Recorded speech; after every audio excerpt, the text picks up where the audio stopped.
Right, hello everyone, welcome to Tactica Imperialis and to today's live stream. It's probably going to be one of two, possibly three live streams this week. I'm thinking probably two. And today we are going to be doing another bit of painting. However, we are slightly changing the formula from doing one type of Daughter of Cain to doing another. So, as you can see up in the top left-hand corner, and as you will have seen in the thumbnail, tonight's painting project is going to be a Slaughter Queen for the Daughters of Cain. A conversion that I did over the weekend, which I'll give you a proper look at in a moment, and one that I've got a little bit of storyline behind. So we're going to be working on that tonight. We'll be doing the Slaughter Queen conversion to go alongside the Hag Queen that we did last week. And I'm sure that we'll have plenty of time to discuss all the new reveals as well, because, well, there were a lot of elves, and this stream's title card is all about elves. So I think we'll probably do some of that as well. And if we really fly through, I have got a Bloodrat Medusa that I've built and slightly converted as well. So I could be tempted to work on that. Depends how we go. Probably not, because I'm going to want a half-decent night's sleep. But we shall see. So, before we get too deep into the painting, let me just show you what we are doing. So, this is the model in question. It is a Daughters of Cain Slaughter Queen that is converted, and I will explain how, because it's one of the things that people quite often ask is how do you do your conversions? So, this one here is the base Slaughter Queen model, actually. I haven't got it to hand to show you the basic model, but it's the same baseline, it's the same legs, same torso, which is all one component. From there, I've done a double arm swap and a head swap. So the left arm comes from the Melisai kit, which is the snakes, and it is the clutched heart held by the Gorgai, the unit champion for the Blood Sisters. Coincidentally, that's actually the same kit that I used for the weapon on my Hag Queen, which is this model right here. It's the same kit, in fact it's the same model sprue as the Hag Queen weapon from last week. So that's where the heart comes from. And in the right hand, I've actually got a Vault Spear because it's from the Idoneth Deepkin Achelian Guard. I was looking for something slightly more imposing than just the death sword that you get as standard. And also I wasn't so keen on having all the extra flowing robes on this Slaughter Queen. So I looked around for a good spear or sword or something like that without using the same weapon as the Hag Queen's got. And in the end I settled on this Vault Spear, which is the melee weapon used by the Morsar Guard, the shot cavalry of the Idoneth. And I think it works really well as sort of a sweeping poleaxe. It's bladed at both ends, it's got a stabby bit, it's got lots of hooked bits as well. I can imagine that when gripped two-handed, the Slaughter Queen could use it with great efficiency in combat. But because the Slaughter Queen is supposed to have two weapons, a Death Sword and a Blade of Cain, I also needed a second melee weapon for her to use. And because I had the left hand holding a heart, I needed to go get a sword from somewhere. Luckily, I had one lying around. You can't really see it in this photograph, but I'll show you on the back later. I was able to get my hands on a spare sword from the Lumineth Realm Lords Vanari Oralan Wardens. That's the Elven Pikemen, for those who don't know. So I had a spare sword from their kit. I did the count up. I do have enough to make it work. And so that is where I've got that sword from. I had to turn it sort of the other way around to the way it is on the Lumineth to make it flow with the robes. You can just see it poking out on the right hand side of the picture. The other big change is I added a bit of, I did a head swap. So the head comes from the Sisters of Slaughter as part of the Witch Elves kit. And on her belt, you will see there's some stuff there. Now those actually are from the Melisai kit as well. They're from the Blood Stalkers, the archers. They are 3 sets of the pierced hearts on a string that the Bloodstalkers can use. I didn't use them on my Bloodstalkers because I thought they were a bit cumbersome. But I put them on the belt of the Slaughter Queen to create sort of a custom character along the way. So because they've got a heart in their hand and they've got this barbed tongue like modelled into their helm, I had the idea that the Slaughter Queen became known as the Heart Piercer. Her sort of party trick was either using the Vault Spear or literally her hand to rip the heart out of the opponent, kind of like Indiana Jones' Temple of Doom style, but less chanting and just more ripping. And then use the sort of tongue thing on her helm to pierce it, bathe in the blood, because, you know, Daughters of Cain are evil, and then put the heart on her waist as just a part of her collection to be offered up to Cain later. And we know that heart offerings are a thing. There's actually a short story in the Daughters of Cain battle tome. Well, it's not really a short story, a little box narrative about a Daughter of Cain offering up a heart to Cain. And so heart offerings where you take the blood now for your own power and offer the heart to Cain after, or maybe you don't do that and she just empties them out into her cauldron of blood and then keeps them, take your pick really, just as a bit of an extra narrative for this Slaughter Queen. Finally, I did a base using a Shattered Dominion, 25mm, and I also stuck a ginormous pile of skulls to it. So the base itself was the one that had the most skulls like sculpted in, which was 3, and then I stuck another 1, 2, 3, 4, 5, 6 skulls onto it, sort of showing that as a Slaughter Queen, she has done a lot of, well, slaughter and has done a lot of damage, and so there are a lot of enemies around her. Where do you think all those hearts came from? It's just subtle storytelling, I guess. Well, I think it's subtle. I don't know if it really is. It's just storytelling through extra little features. So I've already painted the base actually off screen because I realized I took some time with the Hag Queen. So that's just to let you know what we're doing tonight. So I painted the base off screen, just sort of a standard way I do my Shattered Dominion bases with grey for the earth, the purple washed grey for the ruins, and then in gold if there's any metallics. There wasn't in this case. And so I ended up with this, and I did the skulls in different sort of shades of white and grey, with a couple of them using Blood for the Blood God as well, like coming out of the eyes or just over the top in general, just to show that they're not all like carbon copies that have been left there for decoration. They were there because the Slaughter Queen has just gone through the lot of them and doesn't really care about the aesthetics of the whole thing, because it doesn't really matter. So that's what we're going to be doing tonight. We're going to be painting this Slaughter Queen, and hopefully it won't take too long. I'm aiming for maybe 2 hours to get her done. It will be more than 2 hours, I know what I'm like, and I would quite like to, if people are interested, talk a bit more about the reveals from the weekend, because, well, anyone who's from the Discord server will know just how happy I was by what we got on, on Saturday.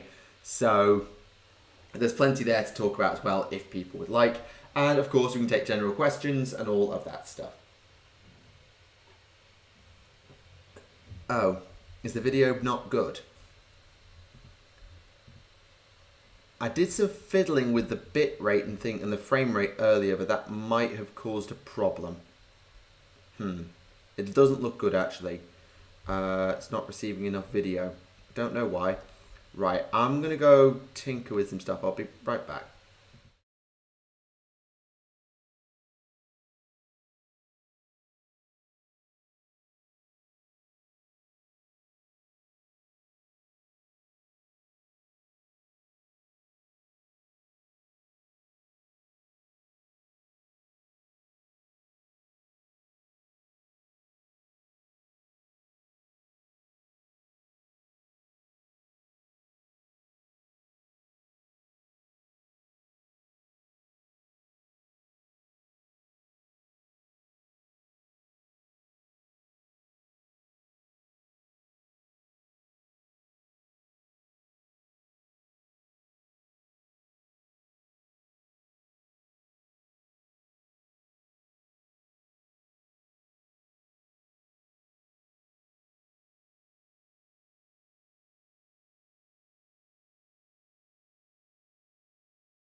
Okay, I just fiddled with the frame rate, which hopefully will calm things down a bit, because I was when I was setting the stream up earlier, it was talking about the bit rate being too low, so I put the bit rate up to like the recommended, and then I thought, well, I'm also getting a bit of like jaggy footage, so why don't I put the frame rate up?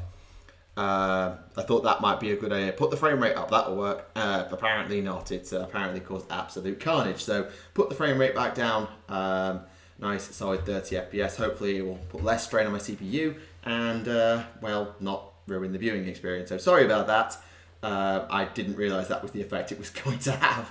But hopefully that's fixed now. Let me know if there are any more particularly teething problems and I'll see what I can do. Right, let's get started with the Slaughter Queen. So how are we doing tonight, chat? I realise I've just done like 10 minutes of introductions. So how is everybody doing? Anything particular on people's hobby stations? What's going on with your lives on this random Tuesday at the end of August? Well, it's Tuesday for me, it'll be Wednesday for some of you. Well, potentially. Depends. Maybe.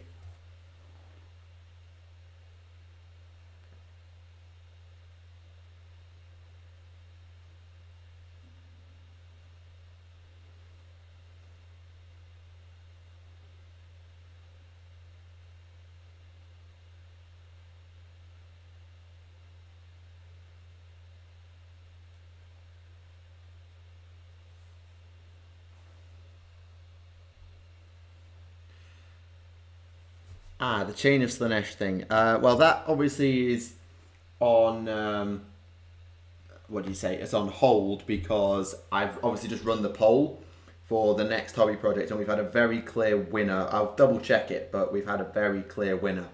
So the idea is good, but that's one of the projects that's going to wait because, well, let's just say there was a rather comprehensive vote from the poll that I have to do.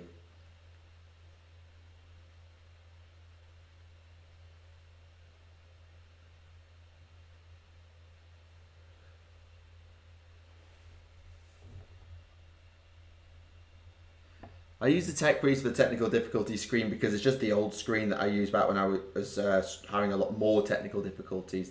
And also there's not that much Earthcast Engineer artwork out there that isn't like my own character's stuff. There isn't that much Earthcast artwork out there. I have been meaning to sort of refresh the streaming screens. So sort of like the intro screen, the break screen. That's why I changed up the thumbnail for tonight, just to do something different. But I have been meaning to change up some of the screens that I use when I'm streaming. So I might look at that, but then what would I put there? Because I haven't got enough fan art of myself, of my character. And honestly, I'd kind of like to have some stuff from other universe as well, having some Sigmar stuff in there, because a lot of the stuff I do on streams has been Sigmar. It would make sense to have a Sigmar streaming setup.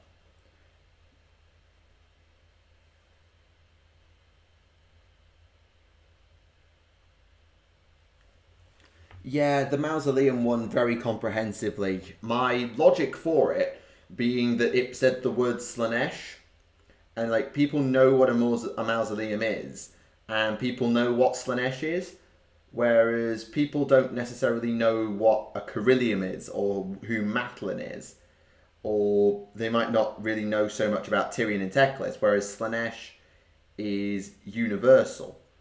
It applies to both 40k and Age of Sigmar, and it's just a very well-known name. So I think part of the reason why the Mausoleums won was because of just using the word Slanesh in it probably helped its cause quite significantly. But that's just my personal theory. I've got no way to back that up.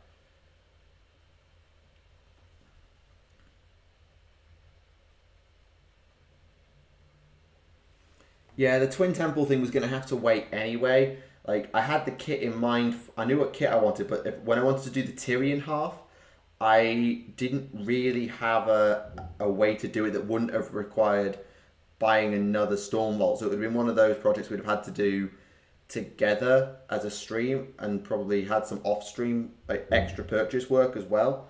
So I'm kind of glad that I haven't done it first, because the more stuff I get in terms of terrain, the more spares I'm going to end up with, and thus the better the final projects will look. The chain thing was, I had this idea of a storm vault that was open, or that contained one of the like paradoxical shadow chains holding Slanesh. So the idea is that at the center of the board could be one of the chains that could only be broken by direct elven intervention, and so Slanesh would manipulate the battlefield for that chain to appear on the field where all my elves were going to war. So the elves would break it. But I discounted doing it because it would require doing some conversion work that I don't feel confident in doing at this particular junction. Not saying I can't do it, merely that I don't feel I could do it yet, and I didn't have a clue how to actually execute it, short of like buying a bunch of tools I don't have, like hobby drills and green stuff and things like that. I felt that I'd have had a lot more difficulty completing a project like that compared to some of the others that were sort of brought up or that I had in mind.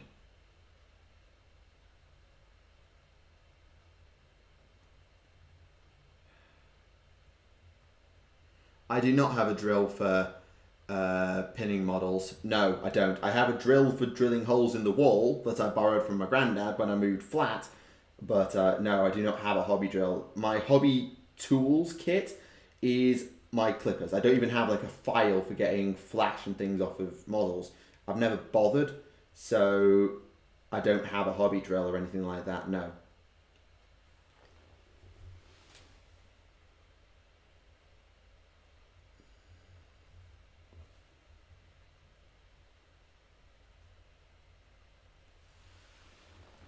Scary, I asked you beside the campaign if Slanesh would ever get free. Well, I knew Slanesh was going to get free.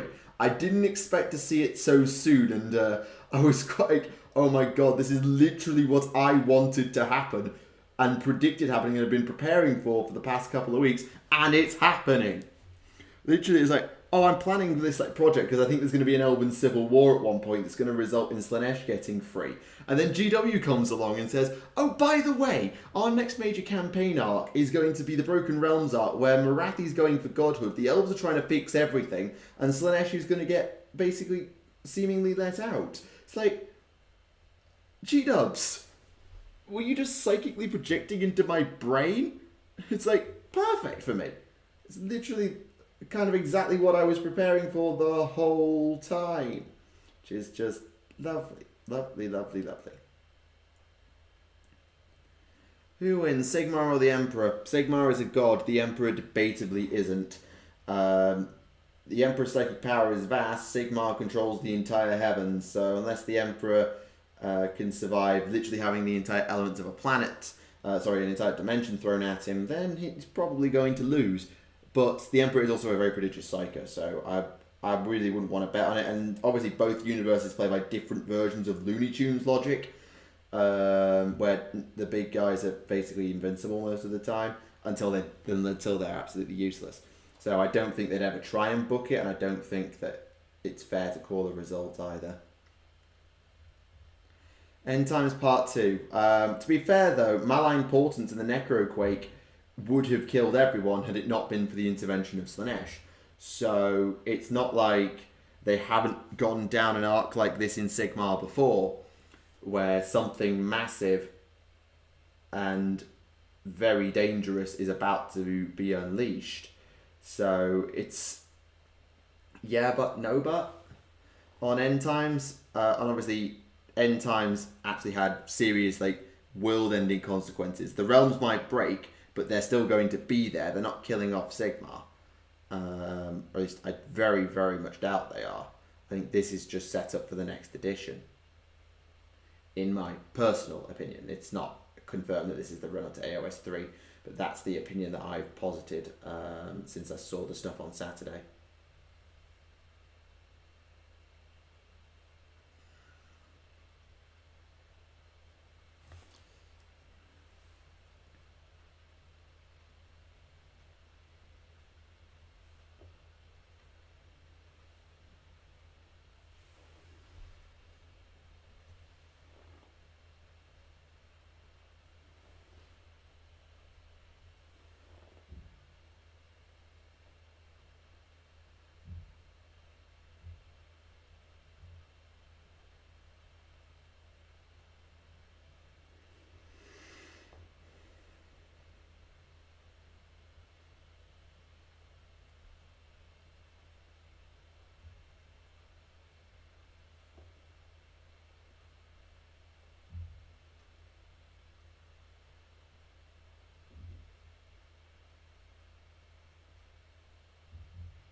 So what do people make of Saturday? Like, obviously, I know I've had very strong opinions on it. But what do people think of what happened on Saturday with the reveals? Like, I watched Kyrioth's video on it today, and it was and his reaction was sort of like, there wasn't much 40k, I wasn't expecting much, so I'm kind of done here. He kind of just flicked through it. Well, he did go over it, but certainly it wasn't the same as how I reacted to it, where I was absolutely off the wall, ridiculously happy because elves, elves, elves, and elves. And a plot arc that I saw coming, predicted, and have been preparing for the last couple of months. So, I don't know what people think. Happy with the Slaanesh reveals? Okay, good to hear. Yeah, obviously, I've been focusing on elves, but Slaanesh is getting plenty to go along with this. You've got the Lord of Pain character in Shadow and Pain, which is going to be, well, your first mortal hero, which is good. And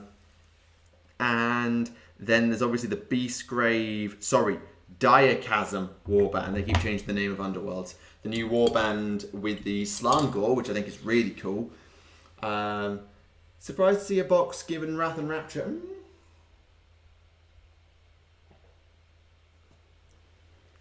I see what you mean. I see what you mean with them being a second Slaanesh box, but bear in mind the first box was Slaaneshi Demons exclusive and was done to push a lot more models. So we got new Fiends as well as the Enrapturess, and we got the Flesh Hounds as well as Karanak. So it was more of a get models out there, and was a bit more of a throwaway box in terms of the plot of it. It was just a bit of intermingling gaming with the Chaos Gods. Whereas this one's a bit of a bigger box in terms of what it does. But then again, you've got like Ether War and Loon Curse and Carrion Empire. Most of them are not really that game pushing. So, I don't know. I do think it's odd. Now that you point it out, that Slaanesh get the second box, I think is a little odd. But we are where we are. And if you're going to do an Elven box, who else do you put against them? Like, if you don't want to push the Elven Civil War arc too early, then you have to find someone for the Daughters of Cain to face. So, who do you have them face? Cities? No, not really. It's generally not what they do. They do it, but it's not generally what they do. Chaos? Other than Slaanesh, it would just feel weird. Destruction? There's no one there. Death? I don't know. Skaven are more of an adversary for Dwarden. Like Skaven and Dwarves, their history goes way, way, way back. It's less of an Elven problem, and certainly less of a Dark Elven problem. So it's one of those things. Idoneth would have been a great fight, but I think they're saving that Civil War arc for Broken Realms. Obviously with the artwork we saw of Morathi versus Volturnos, I think they're saving that up for Broken Realms, and so they didn't want to push it too early with a box game. And consider this, the Idoneth and Daughters have fought before. There's a little short story in the Daughters Battle Tome about it. Whereas we know that there was a massive invasion of Ulgu by the God-Seekers of Slaanesh because of Morathi's fiddling and meddling with the Elven Souls. So it kind of makes sense for there to be Slaanesh versus Elf fights in Shadow. So I get why Slaanesh are there. I understand that, yes, they have had two boxes, but them being there makes an awful lot of sense. It makes an awful lot of sense in terms of who's doing what where, to have Slaanesh there in Ulgu fighting the Daughters. It really does.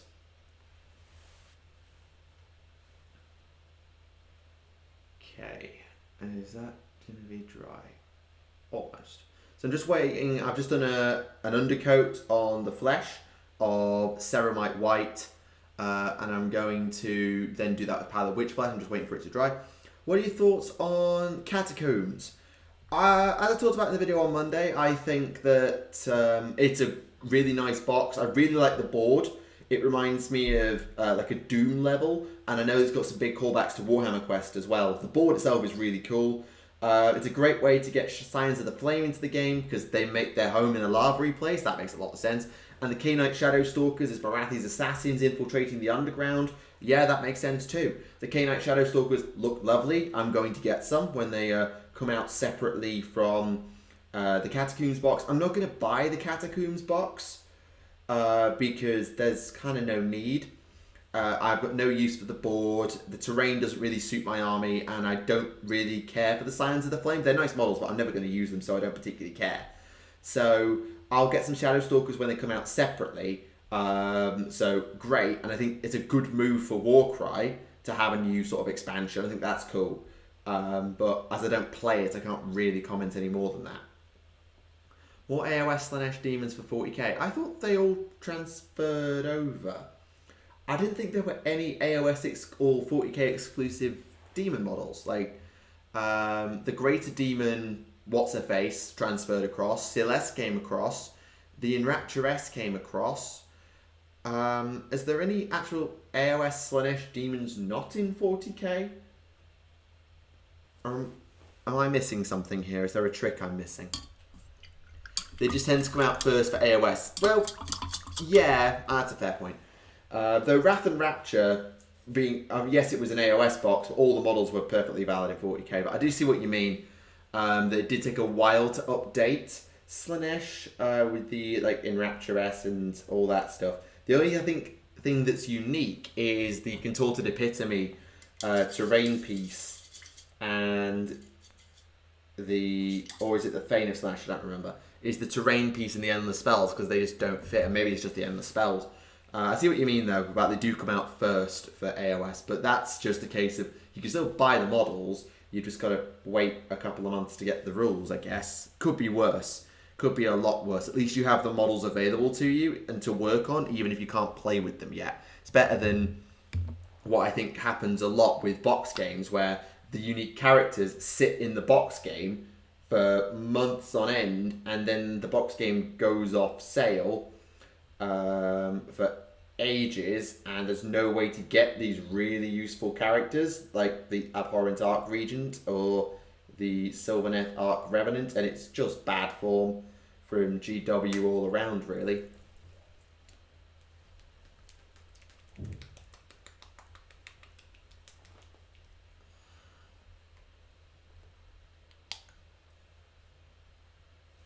There we go, that's fixed that pocket paint, for now at least. Contorted Epitome is best Slanesh Demon HQ choice. Fair enough. Well, I can't claim to know why, but I'm glad to hear that it has some use. I think vis-a-vis narrative, AOS going down a non-poster boy route, which in this case would be Stormcast, by advancing the narrative from various views is a good idea. Yeah, I get that.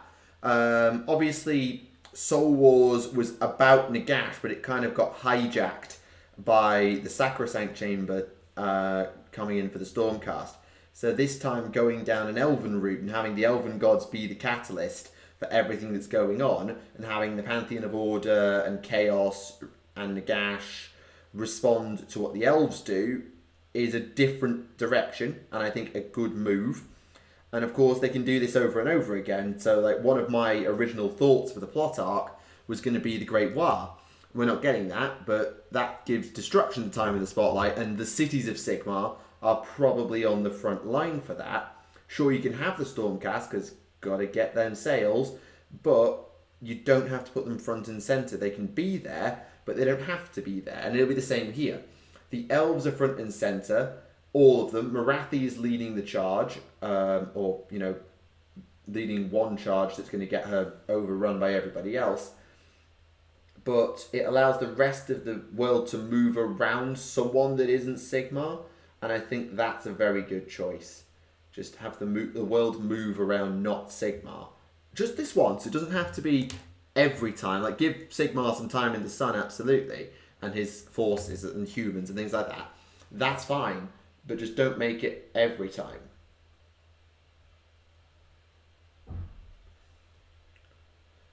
Oh, fair enough. Yeah, I realise there's various other people streaming. I know Longfang streaming. I think Neve was going to stream as well. Arsenic Typho, I don't know if she was planning to stream. So there's probably several different hobby streams on at once, all doing different things. Yeah, I haven't spoken to Longfan in a while because I haven't been really able to get to a Snipe and Whip stream. So it's one of those things I just haven't had time to be there much for Snipe and Whip.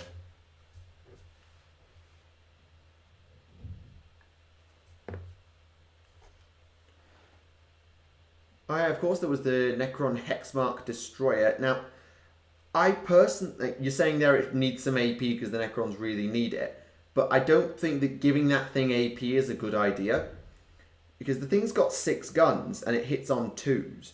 If that thing has like AP minus 2 guns, then there is no point in death marks at all because they've just picked up like better guns with AP and damage and things like that. And we know the Necrons are getting buffs in their new codex for one thing or another. So I think giving it AP would be a terrible idea because it just makes it too versatile. Whereas at the moment, I think what they want it to be is kind of a horde killing unit. And if it stays in that role, then all the better. Having units sort of fall into a particular task would be a good idea rather than having a unit that's just good at everything.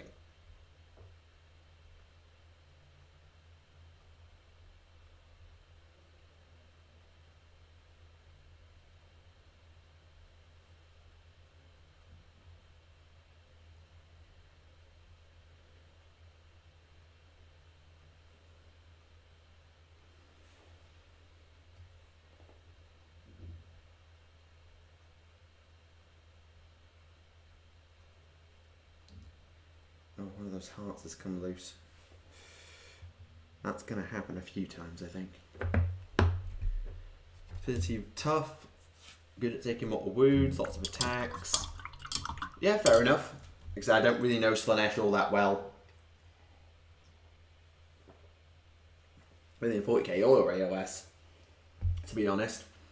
I've never really looked at their rules because they're so antithetical to what my army does and like the grand enemy of my army that I've never really looked into Slash or even given them any consideration. I don't mean like in a jokey, oh yeah, you actually secretly like them but you can't talk about it because, you know, reasons like I have with the Drakari, whereas like I quite like some of their lore and some of their, I quite like some of their models, but didn't like them in lore. So there was like, oh, you're just making an excuse not to collect them. No, I genuinely don't like Slanesh. Slanesh genuinely is creepy and awful, and I don't like it.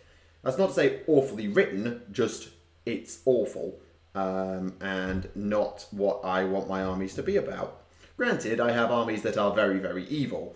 The Ideneth are soul thieves, partly by necessity, and the Daughters of Cain, well, I was just rereading the battle tome last night just out of curiosity to like catch myself up and remind myself, and my god, they're evil. They're so evil. So I've not got problems with factions being evil, it's just I don't like Slanesh at all. It just does not suit me in the slightest, so I've never really looked into it. How good is the steam tank? I heard that it was quite good. Like the steam tank commander that they gave to Cities of Sigmar was quite good, like in an Ironweld Arsenal type grey water fastness list. But I've never seen it played, and more than likely I'm probably wrong, and it's a giant pile of hot garbage. It's a really nice model. I actually really like the steam tank as a model, but it's probably one of those things that looks really nice on paper, but turns out to be hot garbage when put on the table. Kind of the view on Nurgle. Yeah, I don't like Nurgle either, but I get away with it because Kieran, someone who's been on the channel several times for Bat Reps or whatever else, they are a big Chaos player. So like they've got a big army of Bloodbound, a big army of Maggotkin, and I think if they ever respond to my messages, they'll probably want the Slanesh half of Shadow and Pain for when they next get a chance to see them, when I next see them. So they can do all the cool chaos stuff and all the mad chaos conversions because they love converting even more than I do. Like they converted a bunch of Stormcast into Bloodbound and they look absolutely amazing. Like their Cornlord on Juggernaut is made from Vanda's Hammerhand and it's like, wow, that's really cool. But anyway, So they get to do all the cool and creepy chaos stuff, and I make do. I say make do. I handle all the elf stuff, with the exception of Sylvaneth, because they are solidly taken by Ben, because he got these trees before I did, and they don't even have the elf keyword. So, you know, even Alariel doesn't have the elf keyword. Still can't get my head around that. Right, let me just have a look at the Slaughter Queen's armour to work out what I need to paint where. Or what I need to paint what colour, I should say.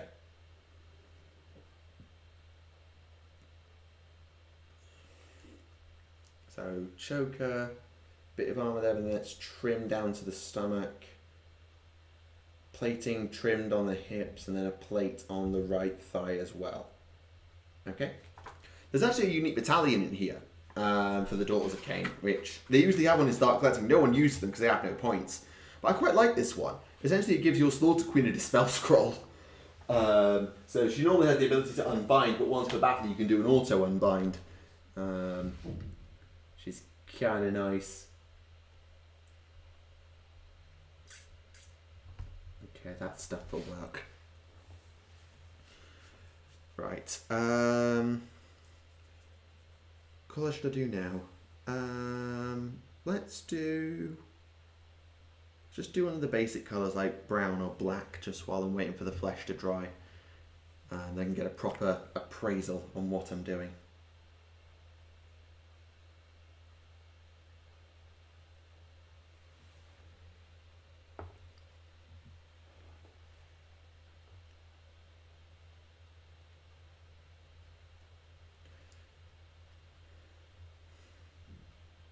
Slaanesh is supposed to be the incarnation of many things. It's not just lust, it's excess in all its forms. So excessive hatred, excessive, you know, anything.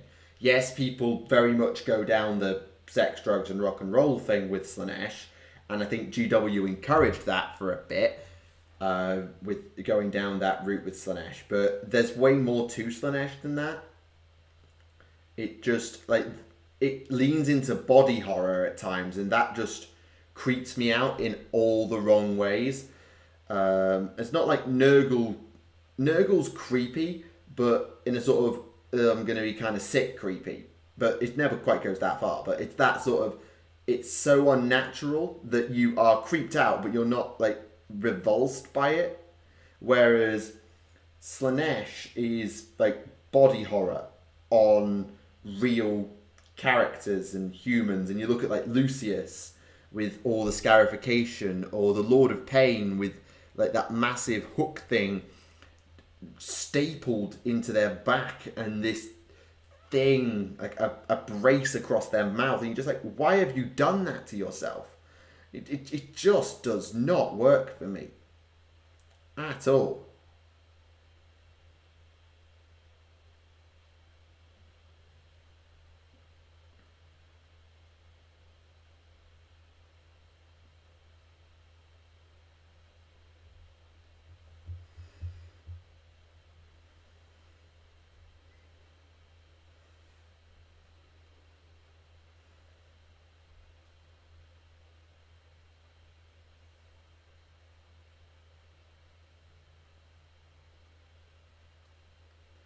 Okay, done that.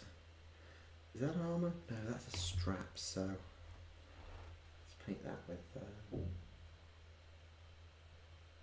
the appropriate leather colour.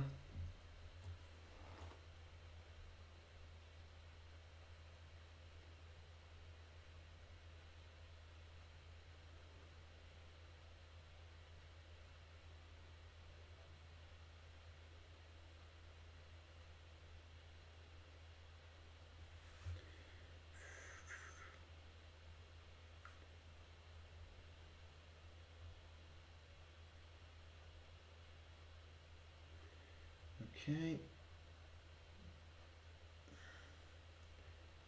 that's that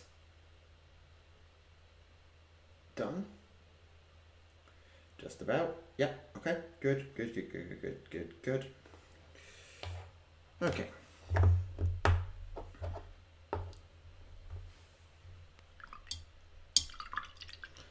So I've just done the brown, just waiting for the flesh to dry. I'm going to do now the red because there's a lot of red armor to do. And then I'm going to do purple, and then I'm going to do black, and then I'm going to do the metallics.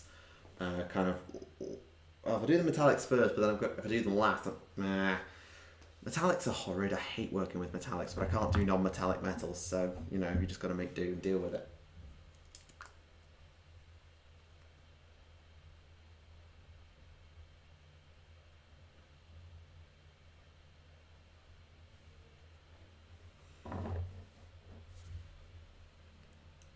I get that, but that doesn't mean I have to like it.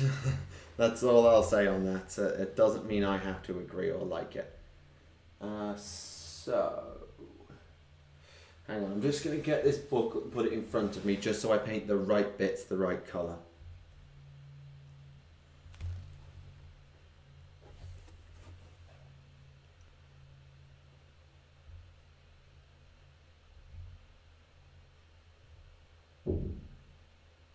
So apologies, this is one of those quiet precision moments where I have to get it right, because the one thing about Daughters of Cain is that they are very, very finicky in places. You haven't missed much. I've done a couple of the base coats on the Slaughter Queen. I'm just working on the armour at the moment. So that's just where we are. We've had in the chat a bit about different things, like the new reveal, the Slanesh models, and other things. So nothing major missed particularly, I would say.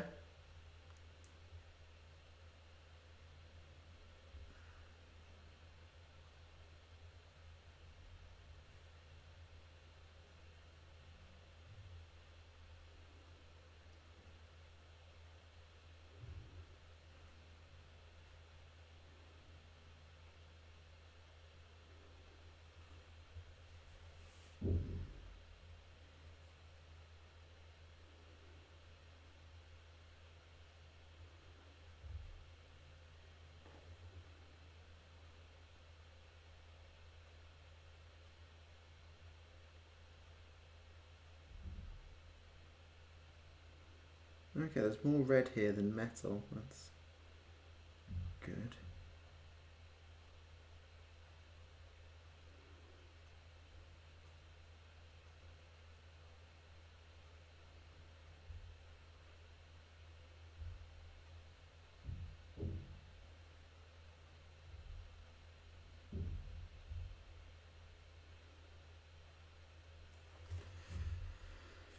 Day's gone well. I've had confirmation from work about what I'm doing once I get back to school, which is good. So I know what I'm doing on day one.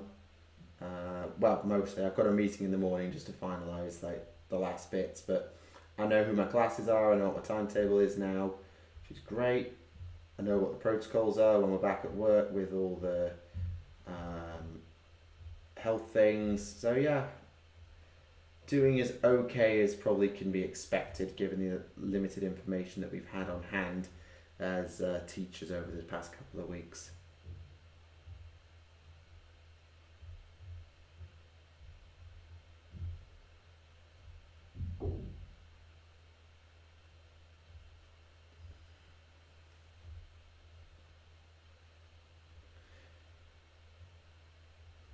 I mean, Slanesh is definitely going to be one of the things that we talk about, absolutely.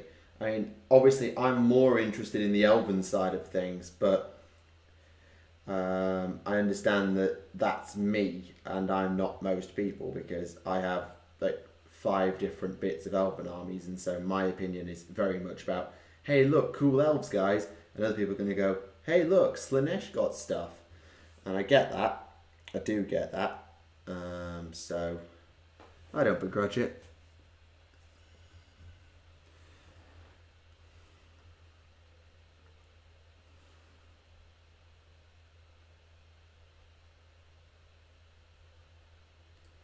I'm just sort of taking advantage of these last few days before I get to work to get a bit of like hobby maintenance done.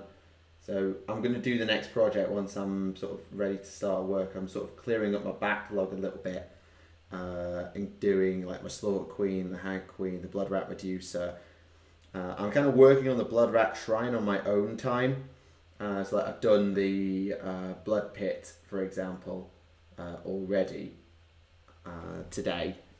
But I'm just sort of working on that quietly in the background because it's quite a long project and it's something I don't want to take up multiple streams on the Blood Rat Shrine. Whereas if I paint that on my own time over the next week or so, then I'll be able to do the terrain projects on stream because I really enjoyed doing that. But I won't be able to stream as much with work commitments, so it'll become like a termly project to finish a couple of different bits of terrain, which will just suit me really nicely. Just take more time about it, get the components together. I might need to go and get some old elven bits as well to finish off this next project. So yeah, it is what it is. You just got to keep on keeping on, as they say. Keep on keeping on.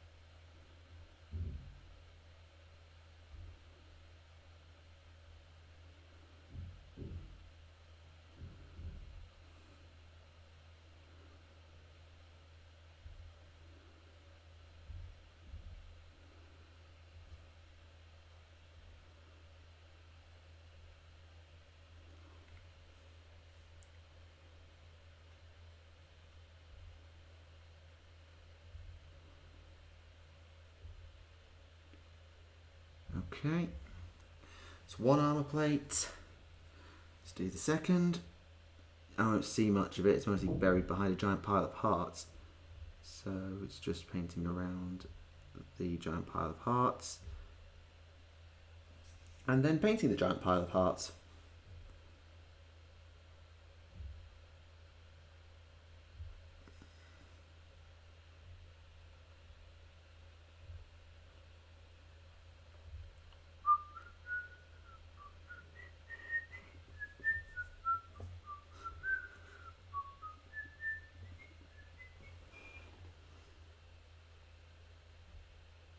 Slaanesh is not missing in 40k, no. Slaanesh is missing in Age of Sigmar, held within Old Gish. Slaanesh in 40k is just, you know, out and about doing stuff.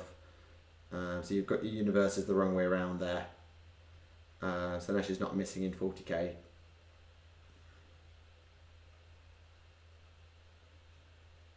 Or if she is, then they've done a damn good job of keeping it quiet.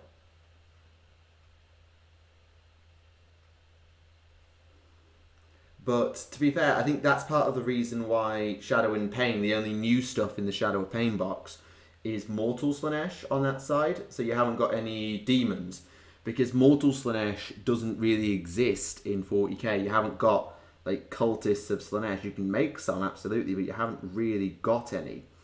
So giving them a mortal character allows you to create maybe a Slaaneshi Chaos Lord, but it doesn't mean they have to give any new stuff to 40k Slaanesh. And further add more stuff to their roster, which I'm not going to say they don't need it, but it means that it just keeps, it saves them having to put it into 40k because it's not a demon, it's a dude.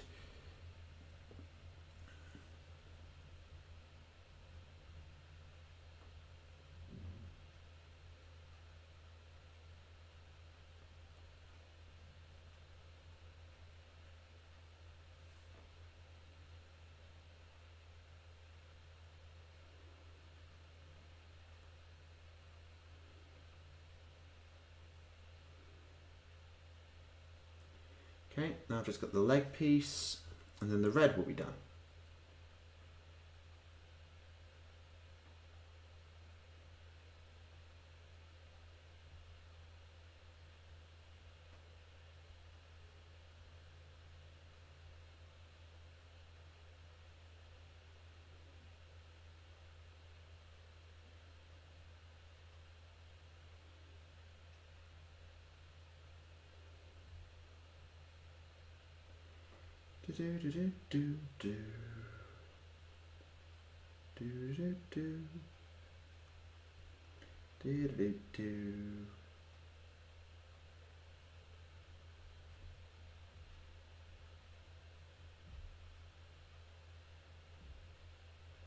Okay, so I've just done the red, so that's what I've just done. You can see all the different red bits that I've added. So the armour's base coated.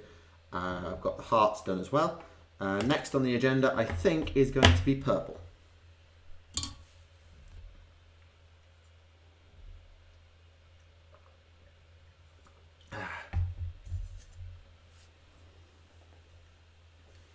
Getting on quite well here. I can put this down now. Get that out of the way. Okay.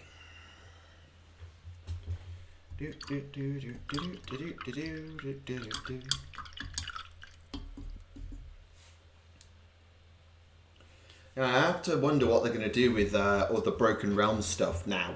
So obviously we know Morathi's going for godhood, Alariel's up to stuff, Teclis is trying to fix everything and failing. So I'm just sort of wondering what they're actually going to do. Like, Morathi going for godhood, and, well, the art we see of her, I actually missed a detail and I'd forgotten this, and I actually went and reread the Daughter's Battle Tome. But I actually think I know where that battle takes place. I'm not going to get the artwork up. It's the one with Morathi having like the two forms, the Idneth on the far side. I think that is the Mathquar, or the Matquar, or Matkoya, however you prefer. I say Mathquar, personally, which is Morathi's cauldron in Hagnar. Because that's where all the spare blood from the cauldrons of blood go. Because the cauldrons of blood famously never overflow, no matter how much blood you put into them. And so the daughters believe it's, it goes to Cain. But no, it goes to the Mathquar. And so I think that's where Morathi's ascension ritual is taking place. And it's a detail I'd forgotten until I reread the battle tome and realised, oh yeah, that exists. Morathi has a cauldron, and what do we see? A titanic cauldron. So I think that's what that is. But I just have to wonder what other things are going to happen. Like, yeah, if this is all about the Elven Gods, then I'm assuming we'll get a Morathi book, a Teclis book, an Alariel book, maybe a Malerian or a Tyrian book if they decide to bring them out. I just think I have to wonder what they're going to do with them, almost, and what's going to be in those books.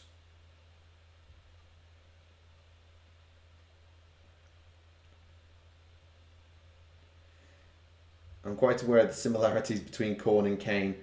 They're not completely the same, but I can certainly see why some people see the similarities between the two. Between the Blood God and the Bloody-Handed Murder God.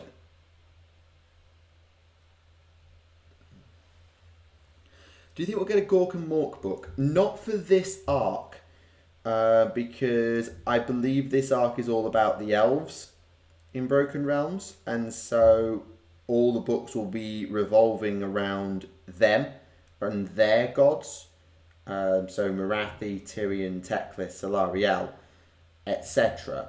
I think that's what the book's going to revolve. The books will be around. So one of them will be Morathi going for godhood and fighting the Idoneth Deepkin at the same time.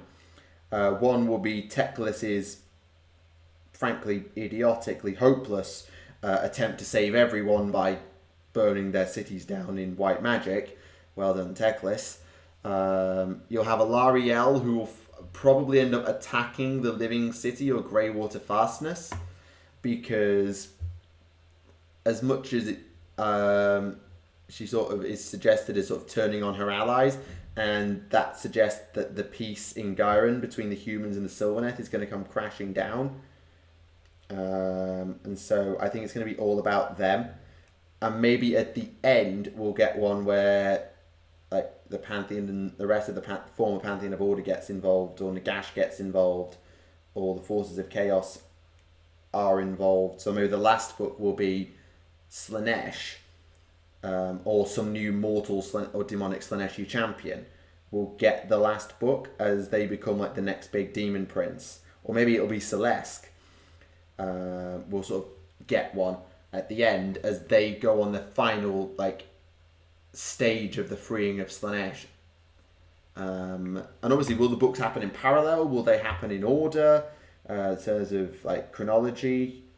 So is the Marathi book going to be the first Broken Realms event, or are they all going to happen at the same time, and we just see different things from different perspectives up to the Realm Fracture, or are they going to be in a slightly shuffled order? So the Marathi event is actually last and leads to the freeing of Slaanesh, and all the other stuff is the build-up. We don't know at this time quite what structure those books are going to take. That's the only purple I need. Yes it is. Like, I'd be down for a Gorka Mork book, a Gorka Morka, wrong universe, a Gorka Morka type book. I'd be down for it, but I don't think we're going to see it in Broken Realms. Also, I've got a new chair. I got a new chair over the weekend, and my god, it's so much comfier than my older one.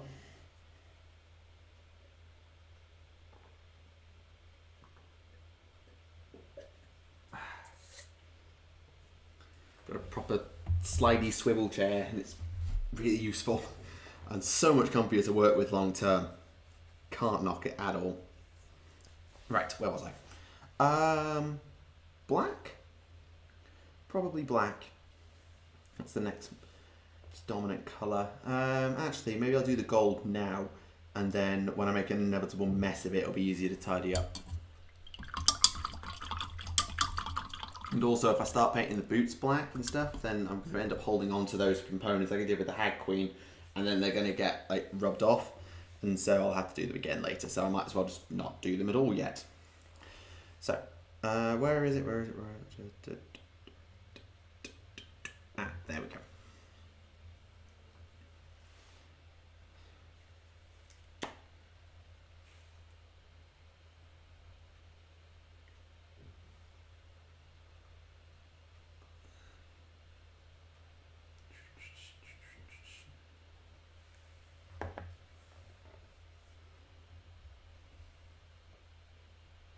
Is that my Ideneth weapons? All this jank in gold.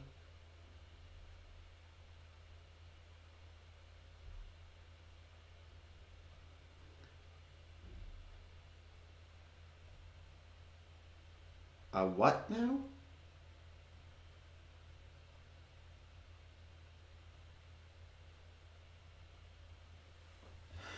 Okay, I don't even know how to respond to that. I don't even know what that is. I clearly don't speak the young person anymore. Whoops. Still rocking absolutely awful hand-eye coordination though. So it's fair to say Dortkin are a synthesis of Corn of Slaanesh. Yeah, kind of. And to be honest, that comes from Marathi. Because I believe that at least one point in the Warhammer Fantasy canon, and someone who knows their fantasy, please do correct me if I'm wrong, I believe that Marathi actually worshipped Slaanesh. Or the Dark Elves in general did. And I know in the end times, that Haganeth, like where the executioners and the witch elves came from, went to the service of Khorne under Marathi, as I recall. I'm willing to be corrected by those who know their fantasy lore better than I do, but as far as I recall, Marathi has worshipped both Slaanesh and Khorne at one point in her life, and she certainly worshipped Khorne as part of the end times, and of course was then consumed and crawled her way out of Slaanesh. So there is definitely a mark there between Khorne and Slaanesh for the Daughters of Cain to be built from. And you've also got to consider that sort of, well, Marathi was using blood magic when she was able to escape Slaanesh to try and like venerate Cain, but was getting nowhere. The only thing she could do magically was involving Shadow, because she was in Ulgu. And that's how she knew Cain was kind of dead. And actually, Khorne got most of the fragments of Cain when Cain died. Most of the fragments ended up being found by the armies of Khorne including the heart actually, but Khorne could get like no more than 8 drops of blood out of it, gave up and just sort of abandoned it and threw it away. How it came to be in the hands of like the Charybdis god beast, no one's quite sure, but it did, and then Morathi killed it. And now she has the heart of Cain and thus holds Cain's power hostage.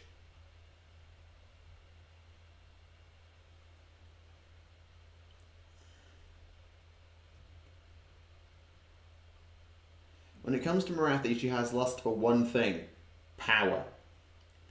She was the power behind the throne for the Widowmaker Tyrion, for Aenarion, for Malekith. Morathi is just power hungry, and she's not afraid of using what she's got in terms of her abilities to get her way. That's why she has the 2 forms. The Mega Murder Shadow Queen, her true form, but she also has the High Oracle form, the sort of standard elven figure, so that she can perform diplomacy, or, well, seduction, I guess, but mostly diplomacy.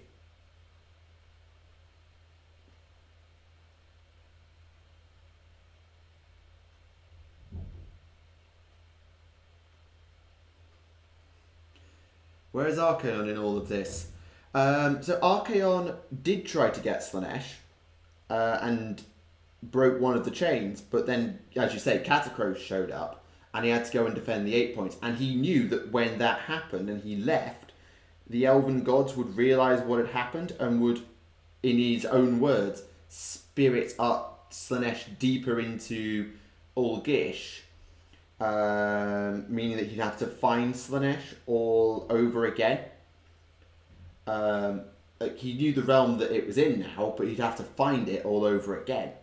So that's why he was so mad at having to go back and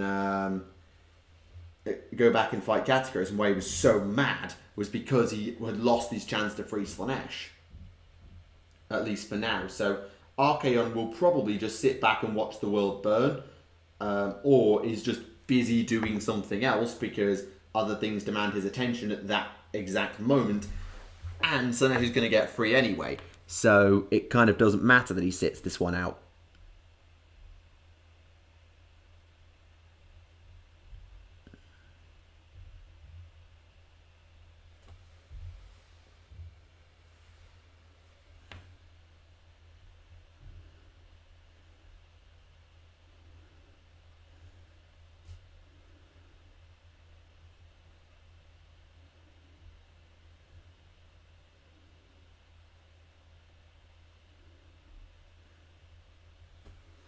Is that right? That goes much higher. And kind of like up here.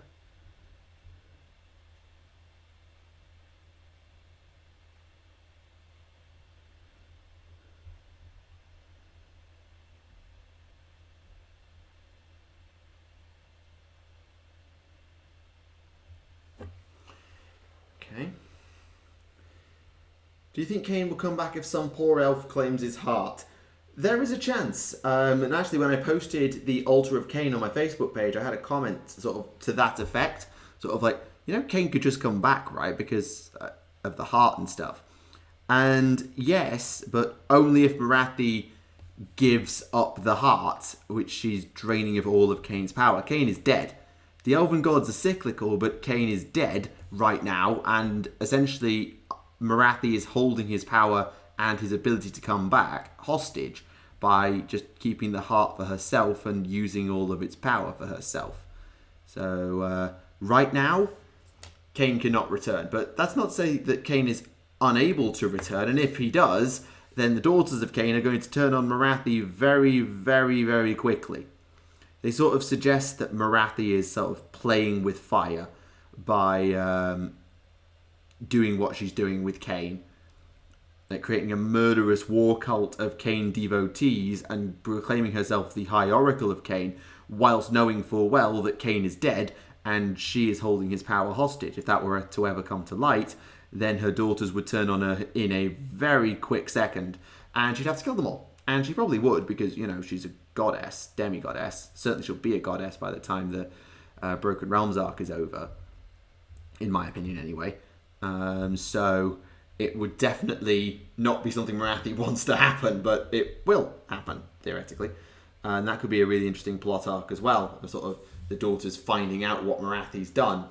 And there being an open war between the witch elves and the Scathborn, the Melisai and Kinnerai, who are formed from Marathi's contingent of souls and are loyal to Marathi and Marathi alone, not Cain. So it's an interesting one. It really is an interesting one. I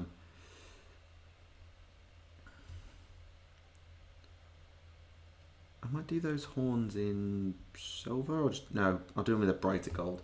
So there we go, I've just done the gold, as you can see there on the helm, on the armour, and on the weapon, done the gold, which is good. So next on the agenda, I think, is going to be silver, then black, and then we're actually into the tidying up phase. There isn't actually that many colours on this model. Though, then again, the Hag Queen didn't have that many either. But it was, yeah, red, gold, flesh, silver, purple. Actually, it was the same colour palette exactly. What am I on about? Never mind. I think I just haven't really noticed with not doing the base that I've got the same amount of colours to do this time as last. Where's my lead belcher? There's my lead belcher. The only way Marathi's giving up Cain's heart is, yeah, exactly. Marathi is not giving up Cain's power. No way. But if she were forced to, say by dying, then yeah, that would open the possibility of Cain returning, and that really throws the whole balance of the elven gods through a loop, because if Cain can return, why not Matlin? Cain might know what happened to Matlin. If he survived long enough to watch Matlin die, he might know a way to get Matlin back, and the Idneth get their god back.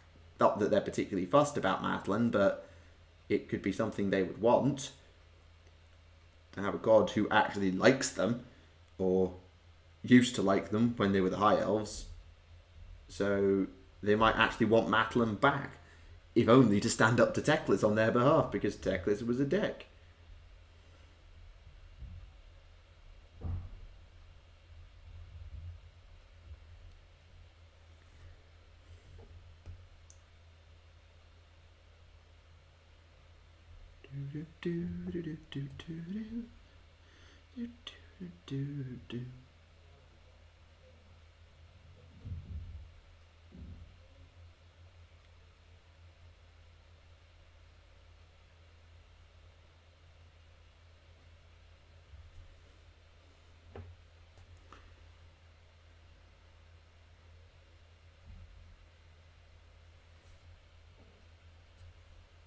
Okay.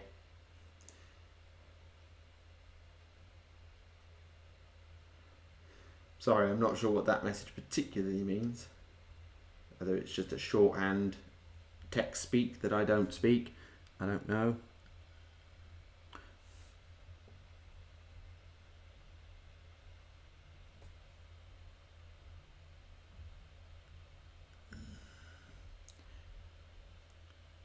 Yeah, I don't think we're getting Isha out. Nice as that might be for some of them, I don't think we're getting Isha out. But is it stated anywhere that... Hang on. Is Isha actually a prisoner of Nurgle in AOS? I haven't really read up on Nurgle's manse, and I don't know if Isha's even there, because Isha was an elven god, like an old elven god, and they all died when Slanesh ate the world. Also, when they all died at Slanesh's hands after the world died. So did that mean that Slanesh has now killed Isha? I don't think so, but have we actually seen confirmation anywhere that Isha exists in this universe and is being held by Nurgle in the manse? Have we actually seen confirmation of that anywhere?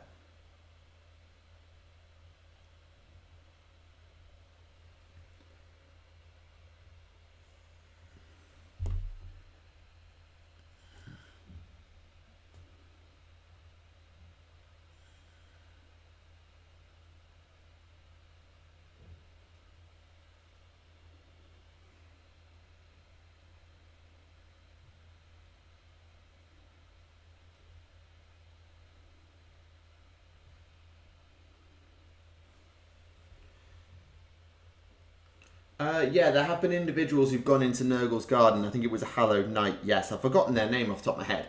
But I believe that that is a thing. Yes.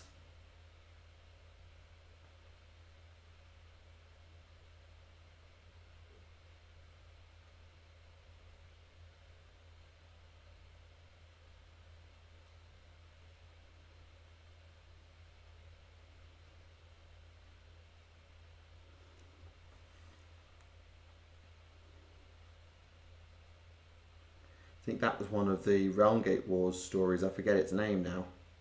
Plague Garden by Josh Reynolds, I think. I feel like it was Plague Garden. But I'm very willing to be corrected on that one because I'm a bit rusty on the Realmgate Wars.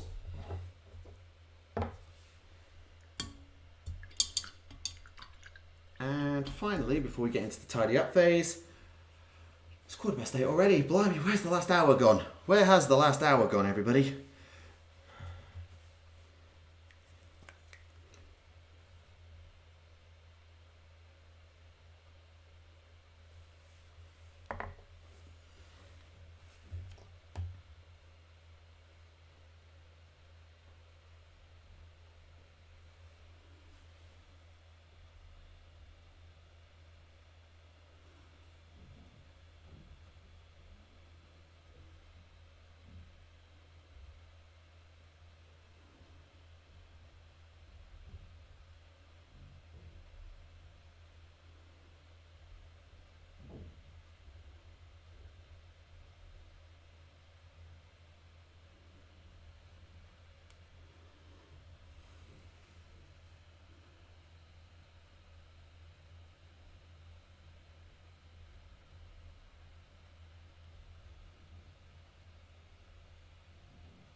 Apologies for the extended silence. I'm just trying to get this bit accurate because black is one of the harder colours to paint over if I make a mess, because all the colours around it are much brighter.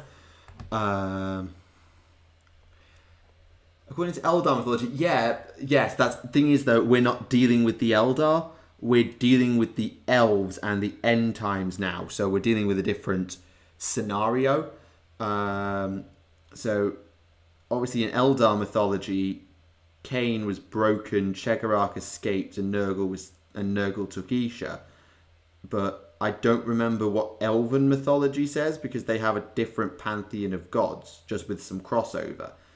So, well, not a different pantheon of gods, but not all the gods are the same, and there's no fall the same way where the Elven pantheon all died, like Asayan and Co. So I don't remember the Elven version of the end times in terms of their gods, like who died, who was where, and this, that, the other. I don't genuinely remember, especially in the end times, because I sort of stopped paying attention a little bit.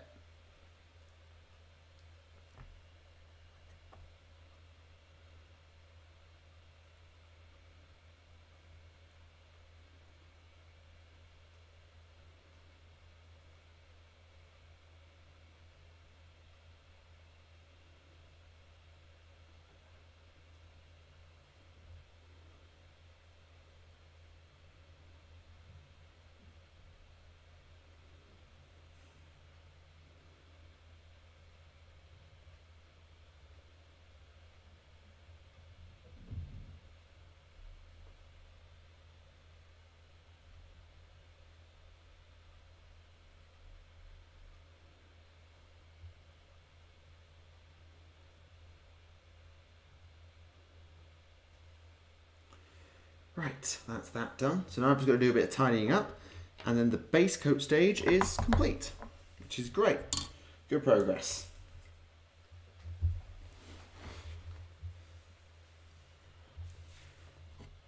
So since I've already finished my drink, I'm going to put my pot over here. Bum, bum, bum, bum, bum, bum, bum, bum, bum. Also need to do the sword at some point.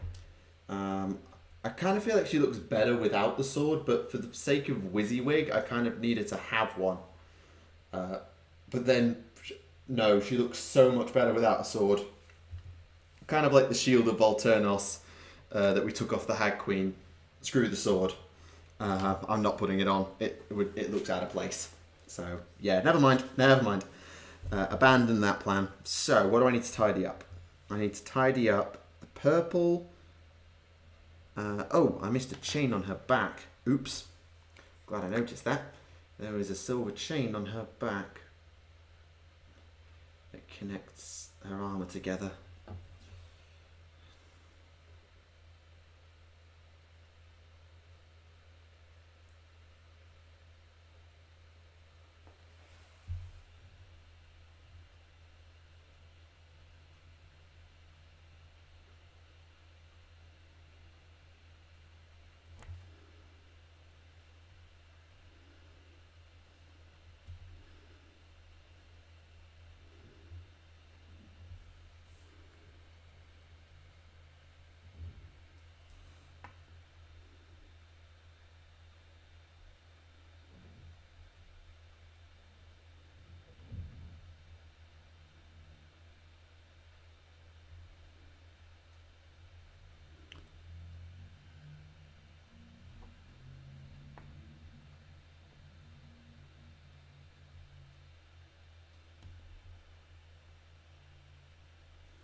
Okay, now I've finished the base coat. There we go.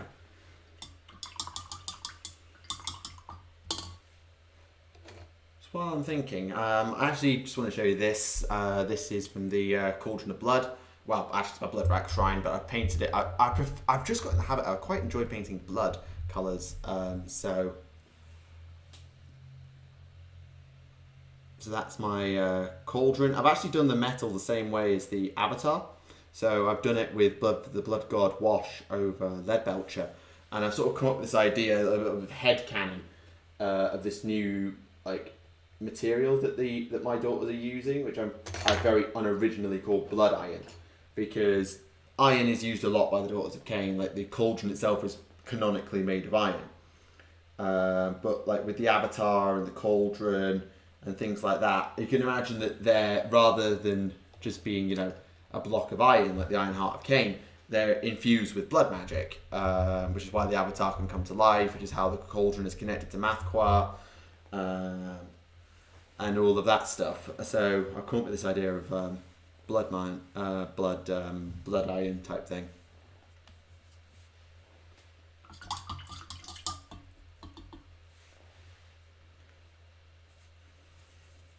Didn't even get time to read that. Right, so, as I say, what do I need to tidy up? I need to tidy up the purple. I think I've got a teensy bit of flesh to do. Actually, I think I've done alright with the flesh this time. I might just touch it up, but I've mostly got the flesh right, so it's mainly the purple and a little bit of red. Okay, so we shouldn't be too bad in actually getting this model sorted quite quickly.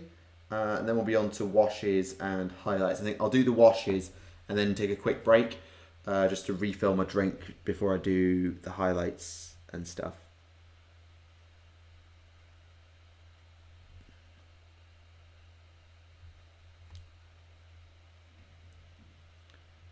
Okay, yeah, I've got a bit of red to tidy up.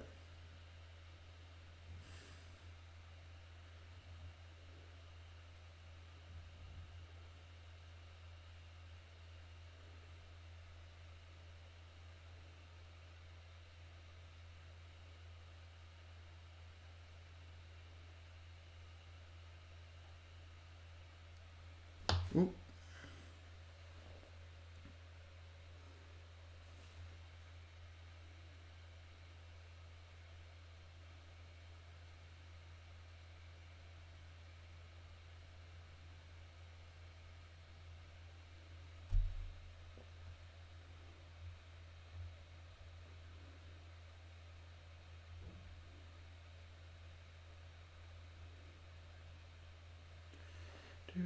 Do.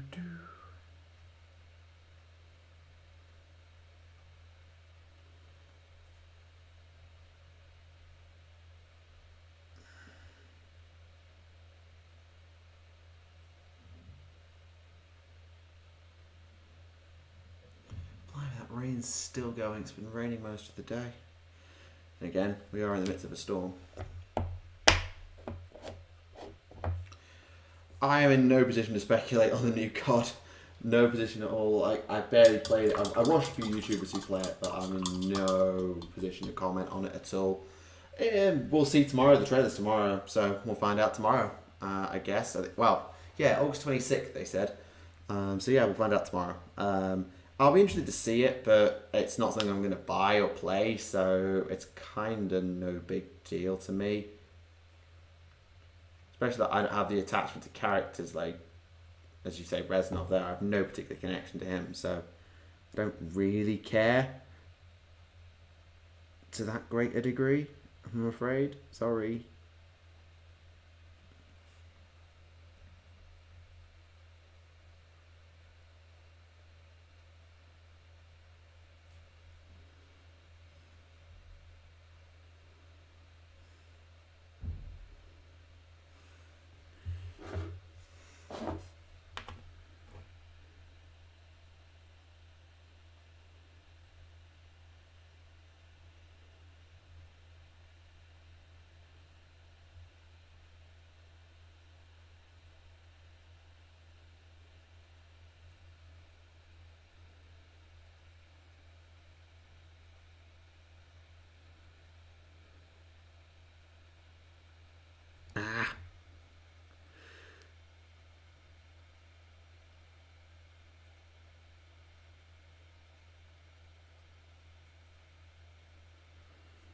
God, this thing needs a steady hand. Right. Now the purple, and the base coat will be done.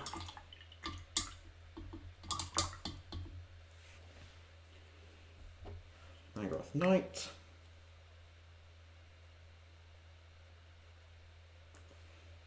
Okay. Back to precision mode because it's just tidying up for the most part. It's just threading between stuff.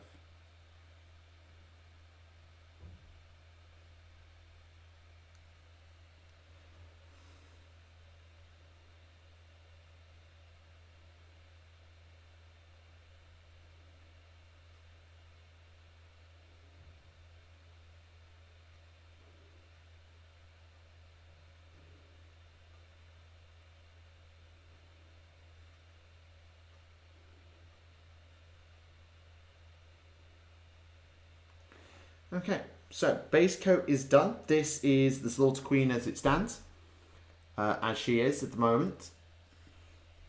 Gold helm, weapon done, purple robes, red armor, standard stuff really for me. So I'm going to do the washes for this now, and then I will take a quick break just to refill my drink, and that lets do the highlights, finish off, and we'll see where we are for time, because I'm hoping my 2-hour target might actually be feasible for freaking once. Why have I got a Discord notification? That's why. Okay. So if you are interested in seeing some different style of painting, so I'm doing miniature painting at the moment. If you want to see some actual artwork being done, then I've just received a notification that Neve of Walk Time Radio, Arsenic Typhoon, is currently streaming. So if that interests you, I think there's something to do with Eldar IKEA, I think in her own words. So if that interests you, then you can head over there, give that a look.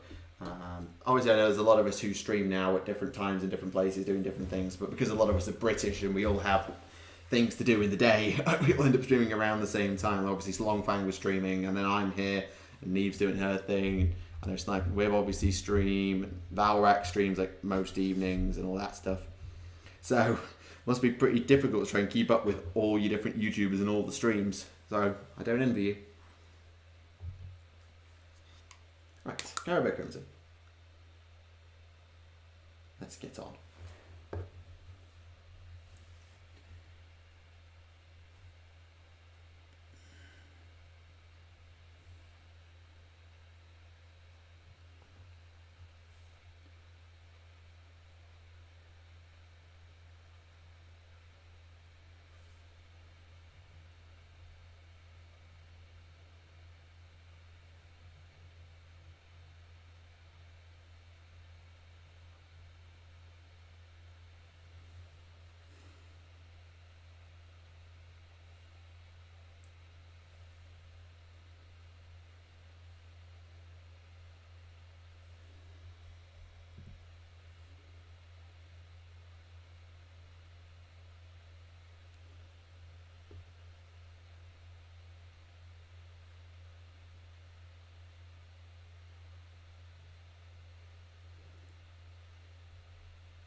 Okay. That's most of it. Just got a bit around here on the belt. Nothing major. Down here. Okay. All this Primaris stuff has to be lost. Does it matter enough to find out? I would say yes. The Primaris represent a big change. Granted, for a while, if all this Primaris stuff was lost to you, then for a while must mean about 4 years at this point. The Primaris were introduced at the start of 8th edition 40k. We're just going into just got into 9th edition now. And so there's a lot to unpack. Essentially, you could probably find a decent summary out there. I've got a lore video on the Primaris Space Marines on my channel. So if you go into my 40k stories playlist, you can find a video on the Primaris Space Marines, sort of where they came from, how they're different to regular Marines. And you can also look a bit at my Belisarius Call video, at my Indomitus Crusade video, just sort of fill that gap if you want to learn it. I think it's worth learning, just so you know, and are not completely bamboozled, but it's up to you. But I've got the resources there, should you wish to do so. If the Emperor gets up from the Golden Throne, what happens? Terra dies. Straight up, that's what happens. Awesome. Hope that the video proves useful to you.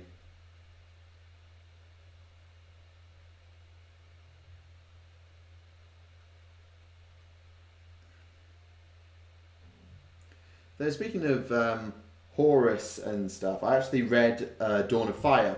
Well, sorry, the first book in the Dawn of Fire series, Avenging Sun. I've actually finished reading that today.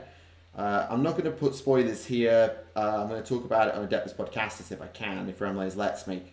But I just finished reading Avenging Sun today, and I really enjoyed it. I don't think that's going into spoiler territory, but in my opinion, it was a very good book. Sets the platform for the series well, and having the characters introduced the way they were allows them to do big exposition and setup and detailing all the stuff that we already kind of knew without feeling like an exposition dump. It all felt very organic. So yeah, good work, Guy Haley. Seems to be doing a decent job with it, and I'm looking forward to the next one, whoever writes it, and whenever it comes out.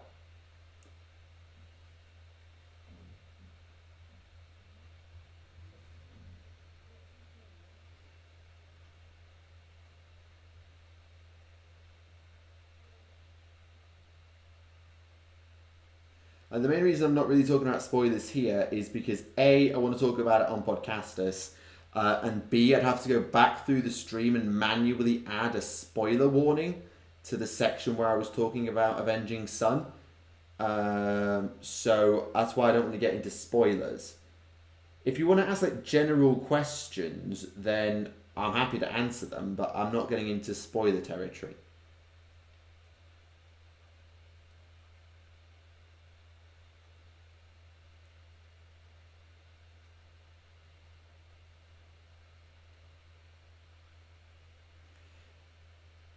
I mean, I actually read it rather than doing the audiobook. I'm not a big audiobook sort of person in general, so I prefer the written version. So that's what I read. I read the written version because I like to read it. Because the audiobooks, bear in mind, take like, what, 8 to 12 hours?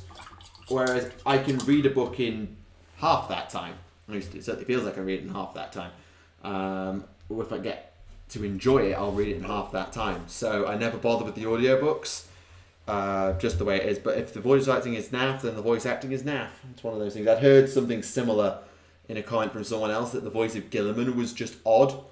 But having not heard it myself, I can't really pass comment. Excuse me. Non-oil, where are you? There.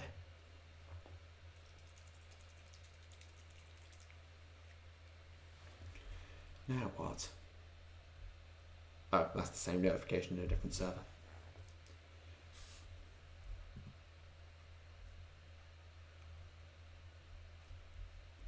Apparently there's a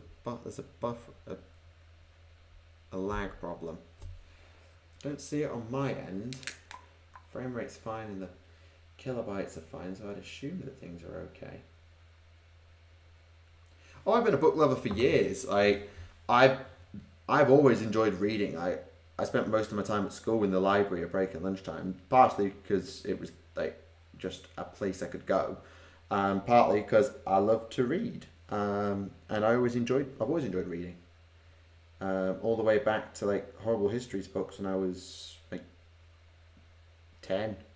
I've always enjoyed reading. It's just one of the things for me, character quirk, if you will. And I've got very good at reading very, very quickly and trying to take in information. Like, I'm going to need to read Avenging Sun a second time, probably, just to try and unpack it all, which will mean that I might not talk about it on this podcast. It might be a while till I get to talk about it. But I'm going to, because I really enjoyed it and I want to talk about it. But I do read very quickly, just probably through practice as much as anything else. It's just the way I am. I'm not going to make a big deal out of it. Just is.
Alright, nearly done with the washes here. Just got to do the main robe, tabard thing. Never know what to call blooming fabrics. Yeah, I don't know what happened to our collection. Like, I had a collection of the books, and then we had a few of them on CD as well. I don't know what's happened. I think we gave them away to my grandparents' church fair one year at Christmas. I think we gave them away because we had no further use for them. But they were really good. I do remember them fondly. It is what it is, though. Like, you change your source of information as you sort of get older, and you sort of change the way you take in information.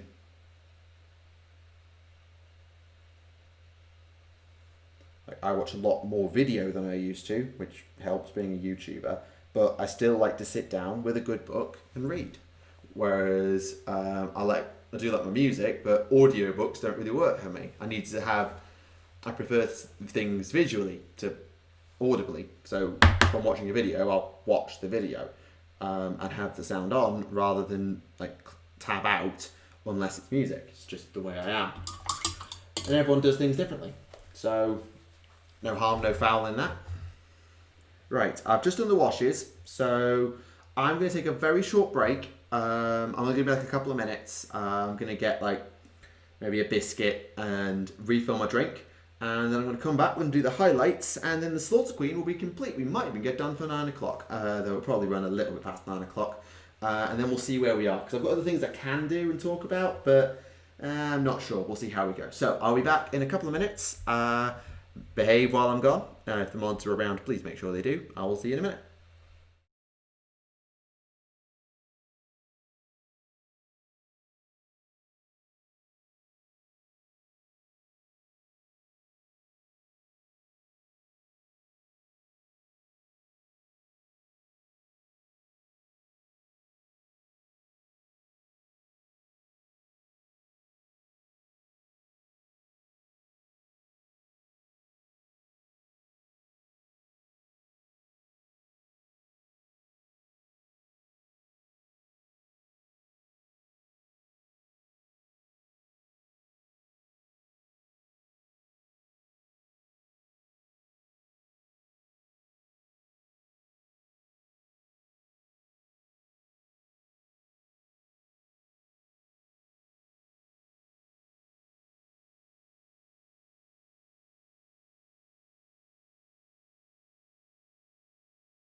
Right, and we're back.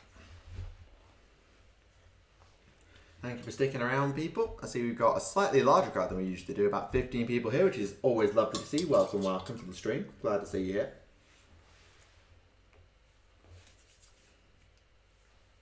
So we haven't got much left to do if you're just joining us. I've done the base coats and washes for my Slaughter Queen. So you've got the sort of original unpainted model up in the top corner. The base, as I've said at the start, I've done off screen. And now I've done all the base coats, I've done the washes, and now I'm just going to do the highlights. And yeah, we're nearly there. That's totally fair. Absolutely. Sorry, we were talking about reading before. I didn't mean to disparage anyone who struggles with reading. I personally did it a lot when I was younger and found it quite easy and enjoyable. So I do it a lot by habit.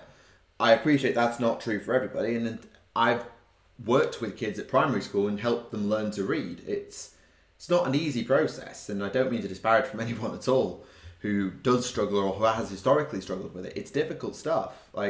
People think reading comes naturally. They really do. People just sort of think you learn to read by osmosis. You're around people and you're around reading, therefore you read. It doesn't work like that. It really doesn't. And I've worked with kids who are age 9 and really struggling to read, and kids that are age 6 taking their first steps into learning to read. It's difficult. It really is. So if at all you felt I was critiquing because of the fact that I read a lot, then I'm sorry. That really was not the intention at all. Because it's one of those things as a teacher you forget that, well, as an upper school teacher, you do forget that not everyone's reading ability is the same, and that people have their own struggles. And we do forget that in academia sometimes, that there are a lot of kids who don't have access to books at home, who don't have the time to read, or who don't have a local library for one reason or another.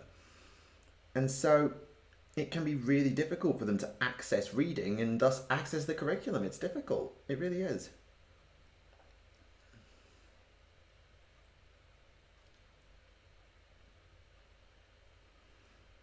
It came easy for me, but I did a lot of reading to my brother. We were twins, we are twins, and I did a lot of reading to him when I was younger. So I was just reading a lot all the time, and so that is a way for me to learn. Was I had an appetite for it, and I started off quite strong, and I picked it up quickly. Not everyone does. Some people never do. Which is why I would never disparage the use of audiobooks. It's just I prefer the physical copy because it's what I'm used to. It's what I enjoy personally.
Yeah, that's true as well. Just not having the opportunity to do it. Yeah, I have great periods of time where I don't read. But if I can, for example, when I was coming to do a lot of house viewings and coming to see this place, I was spending 2 to 3 hours on the train each way, coming down to where I now live to do house viewings. So I took a book with me and read on the train. Prior to that, I don't think I've read in months. Because I've been so busy with work and all the stuff I'd been doing in lockdown, and admittedly, yes, also hobbying. But yeah, I hadn't read in ages. It's just I had the chance, and because it's something I enjoy, I took it. But I also, the reason I don't do audiobooks is I think I struggle with multiple information streams at once. Now, I know that's ironic that me, a YouTuber, is sat here painting a model whilst also talking and reading chat and all of that stuff, but I struggle with having multiple information streams at once sometimes. So like if I'm listening to an audiobook, if I want to actually take in the content of that book, I have to stop and listen. And I struggle sometimes to visualize what I'm hearing or what I'm reading. So it's a bit difficult for me to see it all.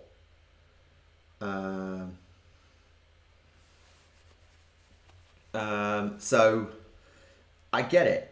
I personally don't go for audiobooks because I need to listen to them intently and they'll stop everything I'm doing anyway. So I might as well stop everything I'm doing faster by reading the physical copy. And I like having a nice pretty bookshelf. It's just, I'm weird like that. I like a nice pretty bookshelf with all the books. Like I've got a bookshelf in here from my old house, my parents' old house, which is got all my 40k hardbacks on one side, all my AOS hardbacks on the other side, and all the softbacks are on the storage shelf in the hallway. And I like having books. I've got all my battle tomes in a box down here that I can just quickly grab, flick through, and pick up what I need. All my white dwarfs are stored somewhere. I think they're in here as well. All my white dwarfs are somewhere.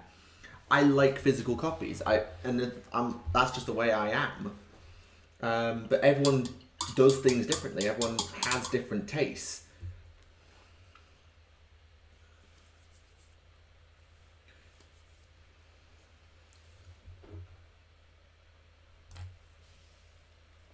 Okay, what colour am I doing next? Stormhost Silver, that's what I'm doing next. Where is it?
It's nice of people to say, oh yeah, I wish you were my teacher and all that. And that's very kind. But I have a way of doing things, and I think that my style of presentation works for some people, but it won't work for everyone. So it's very kind of you to say that. I don't know how effective a teacher I would have been, constrained by timetables, the curriculum, and all of that. But that's why I do what I do. One of my first loves and one of the first bits of teaching I ever did, I was 18. I was doing my A-levels, so I was in my final year before I went to university. In fact, it was my first year of YouTube. yeah, I was still in my first year of YouTube, and my French teacher asked me to come and help their GCSE classes because they were doing an assessment where they had to do a speaking test and they had to learn and say a series of things. Now this is French, not English, bear in mind, but so they had to do this for their exam, and they got me down because I was the only like upper sixth student left to come down, help them out and sort of give them some guidance just to speed along the process for the teacher because there's only one of them and there's 30 kids in a room. So I come down and I am graced by renditions of Barnsley French, which to this day hurts my soul. Je m'appelle James, j'habite à Barnsley, oh god, it hurt my soul. As someone who really tried with their accent in French, oh god, Barnsley French hurt my soul. But as I was doing it and sort of giving them some ideas about like the ways to improve their pronunciation, to get the right words that they wanted and phrase it correctly, and helping them out, it really was a bit of a rush just to know that you were helping. And when I got to university, I helped out with the university physics outreach program. I got to go into some schools, deliver a couple of presentations, which was the first time I really did any teaching, not like classroom teaching, but like teachings of science.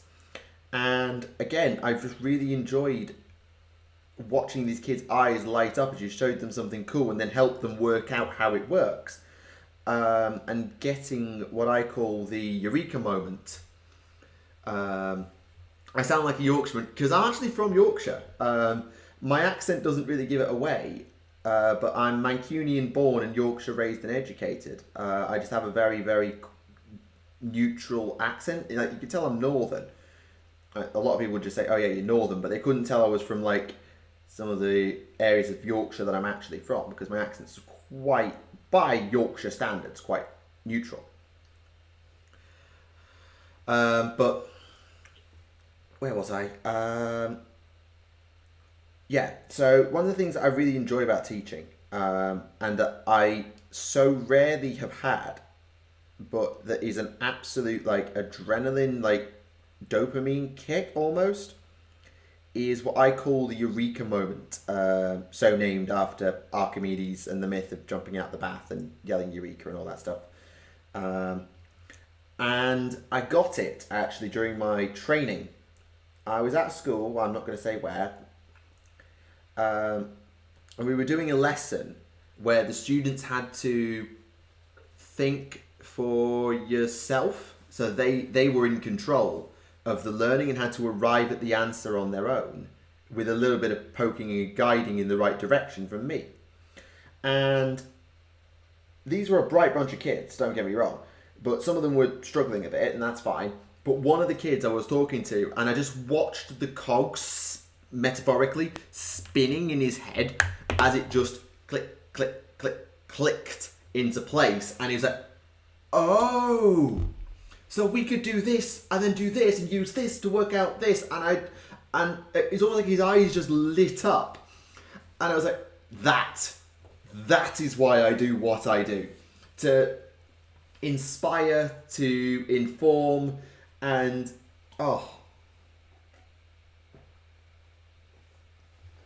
I will never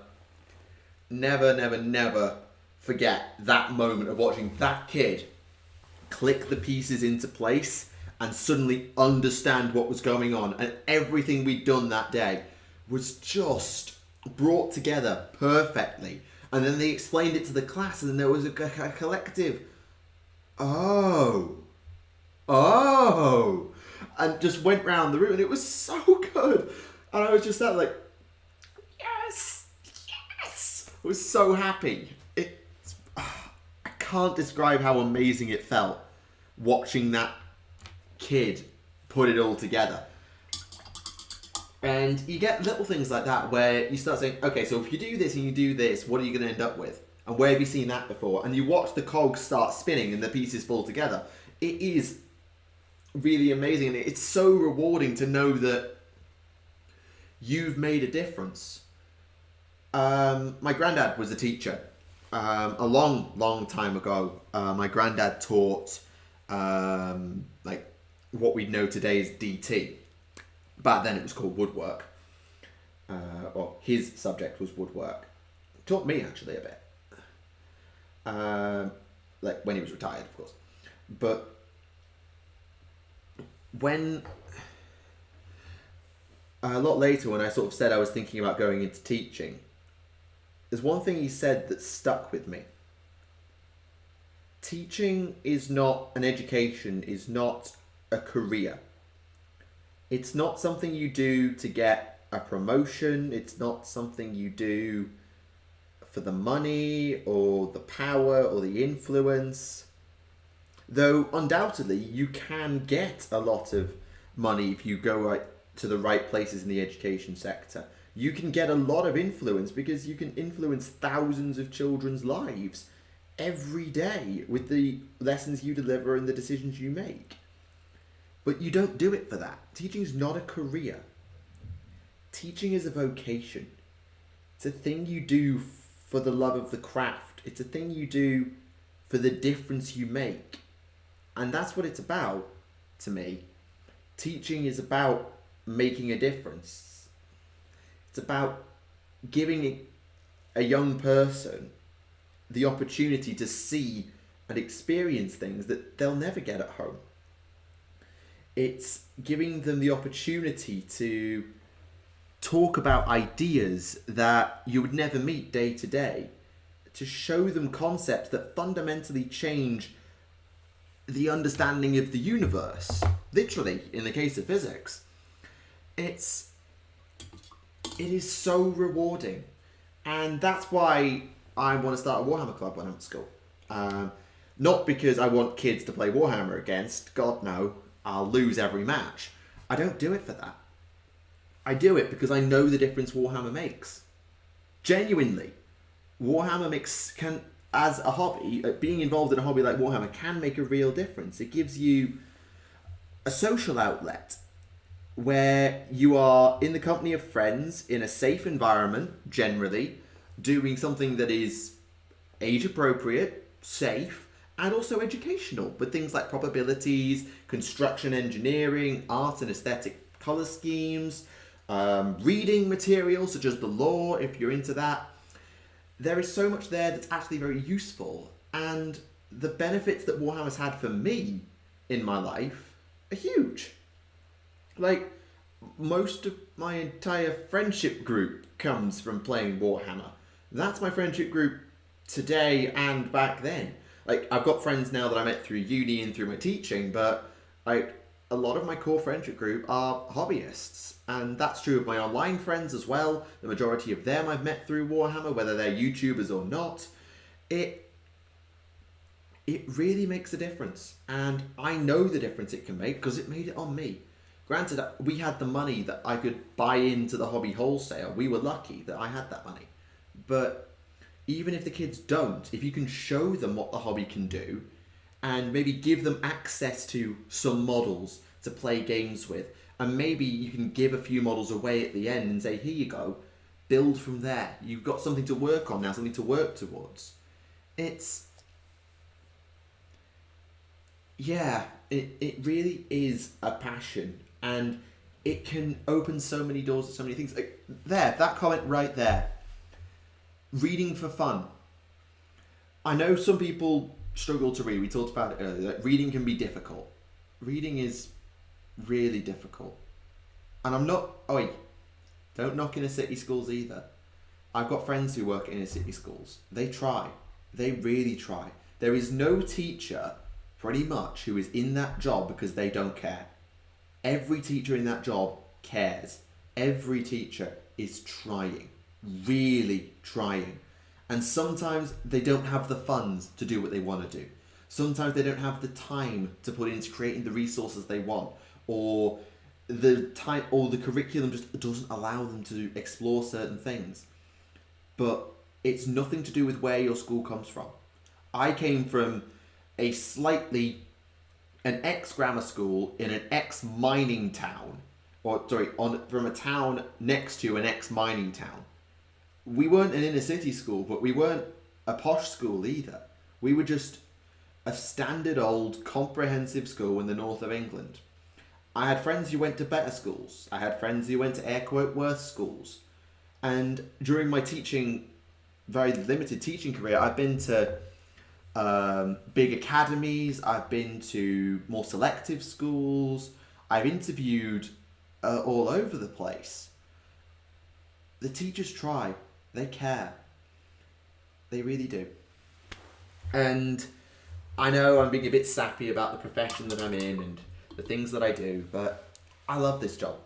I love that job. I love teaching, and I can't wait for next week. It's been absolute chaos over the summer holidays, but I cannot wait to get back into school, back into work, and get back to teaching, because I haven't done it in 6 months. I just want to get back in the damn classroom. Also, I'm basically finished here, so I'm just going to put some technical paint on and then I'm finished. I'm rambling. I know I'm rambling, but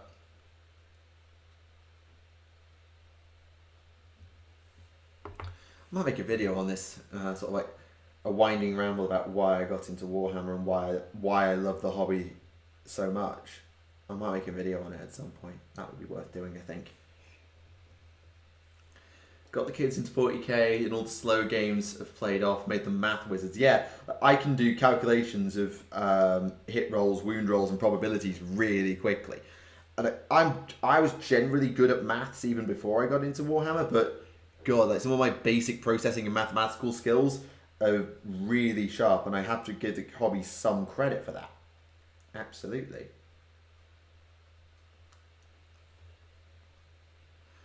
Made more friends at GW? Yeah, I get that. My friends, I didn't have a local GW, but my friends were all hobbyists. We just happened to share a classroom rather than a hobby store because there wasn't one local. And so, yeah, I get it. Completely get it.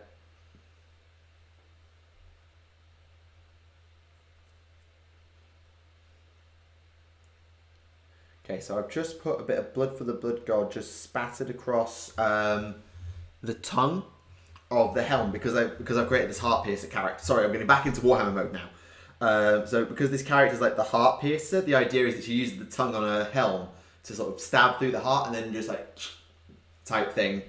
Because, yeah, no reasons. So just putting a bit of blood for the blood god technical on that tongue and on her face mask. Just very, very lightly. I think is appropriate. I'm not going to go mad with it though because, you know, I've got to keep a fair balance. But we are done. The model is done. I'm going to just stick it to its base and then I think we'll be ready to call it a stream.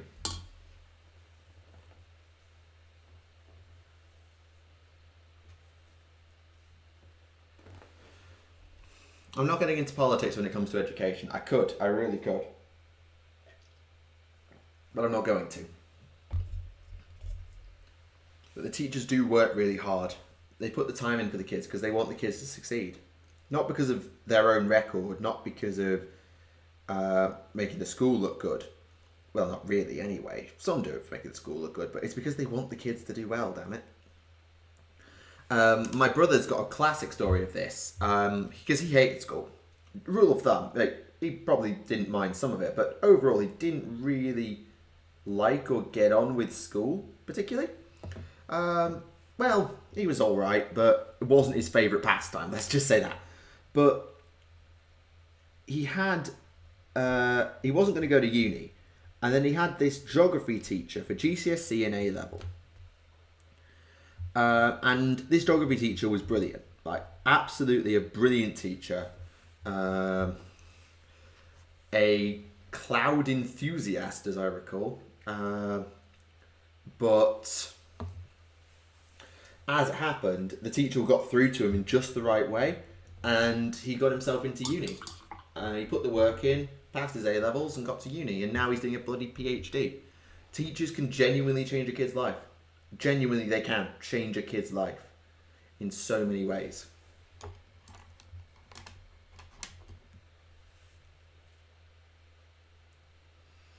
But yeah, I'm not going to spend any time dogging on teachers, because as much as kids might dog on a teacher for one thing or another, generally that's coming from a misinformed information. You're generally misinformed about the teacher. Sure, they might struggle with the native language. They might struggle with getting a class to behave. That didn't mean they didn't care. Oh God, excuse me. But here we are. Anyway, on a happier note, the Slaughter Queen is complete. I've decided not to put the sword on her back. It would have looked dumb. So that's completed now. I'll take a few photos, sort of with a better place to display her, and then I'll pop the photos in the channel Discord server. Link in the chat. Just over there. Link in the chat. Right there.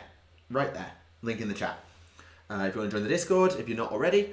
I'll pop it on Facebook and Twitter as well. If you follow me there, at Tactica Imperial on Twitter is where you normally find me doing stuff.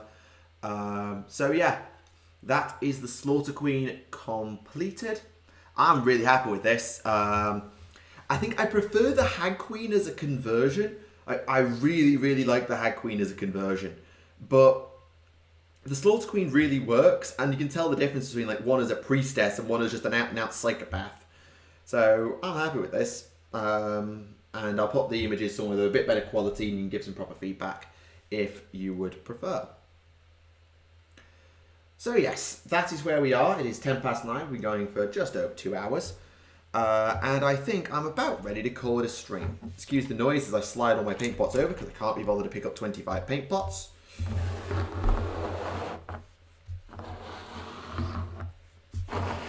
Get those over there. So we are pretty much done for the evening. If anything for chat to add to finish off before we wrap up the stream, then please do let me know now. If there's any requests or things you want to discuss very quickly, but I'm not going to be on for much longer because I think I've got something on in the morning. Yeah, I've got a meeting in the morning, so I can't be up too late. Then again, it's only 9 o'clock, so I'll probably just retire to the Discord once we're done here. Thank you very much. Glad people are enjoying the look of the model. I'll be honest, I do really like the model. I'm more pleased with the conversion in terms of the storytelling rather than the actual like aesthetic of the conversion. Like I prefer the Hag Queen that I did last week in terms of a pure conversion. I prefer the Hag Queen, but in terms of the storytelling with the miniature design, adding all the skulls and the heart and all that stuff, I really like the Slaughter Queen for that. So bit of a mixed bag in terms of which of the two I actually prefer, but I'll certainly get a lot of use out of them in games going forward. They'll probably replace my main Hag and Slaughter Queen in the rotation of models that I use when I play my daughters. So yeah, it's all good.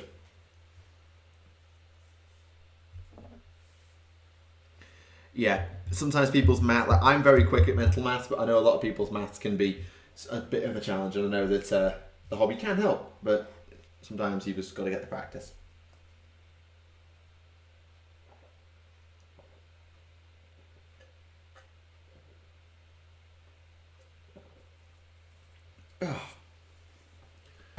So, I'm thinking I'm going to stream again this week, possibly Thursday and maybe Sunday, because Monday's a bank holiday, so I may or may not stream Sunday, but I'll probably stream Monday before I go back to work. But I've got one more model I want to finish before I do the next big terrain project, and that is my second Bloodrack Medusa. So there's my second Bloodrack Medusa. I've already done her base, which, oh god, I'll tell the story of that base another day. But I've already done her a custom base using a spare deep mare head that I had and all that stuff. So I've got her a custom base. So I want to paint this Bloodrack before I go back to work. So I'm probably going to do that later in the week with the Bloodrack Medusa. And then that will leave me ready to take on either Morgwaith's Blade Coven or the next big terrain project once I'm back into business, which will be next week. So I've got a plan of where we're going. I've got a couple of photos to take, but I'm going to call that a stream. So thank you very much, everyone, for coming out to tonight's stream. It's been a real pleasure talking with you all. I realised that we got very off hobby toward the end there. That's not a problem at all. just a thing that happened. It's been really good to talk with you all and discuss some different things in and out of the hobby. Get the Slaughter Queen done. Really proud of that model, much better than my first one from 5 years ago. So she'll get a lot of use on the tabletop. So yeah, it's all been good, and thank you very much for coming out. So as I say, next stream I'm thinking will be on Thursday, where I'll be working on the Blood Rat Medusa, and then I might try and stream toward the end of the week again, maybe Sunday or maybe Bank Holiday Monday, where I'll have a go at Hag Queen Morgwaith from Morgwaith's Blade Coven, because I want them as part of my Altar of Cain project, just to finish off that project. And we've also got to plan the next big terrain project, so there'll probably be a stream for that maybe toward the end of next week. We'll sort of maybe dedicate our Friday stream to planning as a chat and as a stream the great Mausoleum project for the souls that could not be saved. So we've got plenty to look forward to over the coming weeks. I've got a really nice little video coming out on Saturday.